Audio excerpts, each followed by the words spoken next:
ওমা, হ্যাঁ মা, বলো। দাও দাও তাড়াতাড়ি এই খেতে তোমার দাও। জন্য অপেক্ষা করে করে এতক্ষণ বসে বসে এই তোমার আসার সময় হলো, তোমার তো অনেক কাজ কি না। করব, পুজোর দিন একটু শাড়ি পরতে হ্যাঁ, দেরি হবে না, ওই হ্যাঁ, জন্য একটু সেটা দেরি দিন হয়ে গেছে। থাকতে সময় নিয়েই করতে হয়। আরে হঠাৎ করে ভাবলাম যে একটা শাড়ি পরি, আর কি করব। কি রান্না করেছো একটুখানি দেখাও। রান্না করেছি এই তো, আজকে ও সবজি টবজি করিনি বাবা, কিচ্ছু রান্না। বলবে পুজোর সময় তো মুগের সবজিকে ছাড়ছো ডাল। না, বলবে তো যে পুজোর সময় তো সবজি ছাড়ছো না, ওই জন্য আমি প্লেন এমনি মুগের ডাল করেছি। আচ্ছা, আর?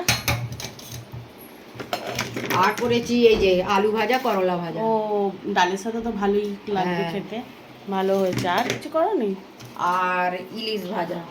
আরে লাভলি লাভলি, মানে মহাসপ্তমী জমে গেছে ইলিশ দিয়ে। আর আর কি?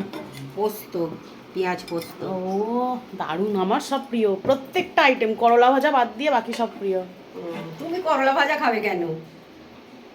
তুমি মা করলা ভাজা খেতে ভালোবাসো না, কোনো সবজি খেতে ভালোবাসো না, তুমি খাবে কেন? আচ্ছা ঠিক আছে, ভাত বেড়ে দাও তুমি তাড়াতাড়ি, আমার ডাল, প্রচুর আলু, গরম ডিম। হচ্ছে। আমার প্রচুর, শাড়িটা পরে প্রচন্ড গরম হচ্ছে, তাড়াতাড়ি খেতে দাও।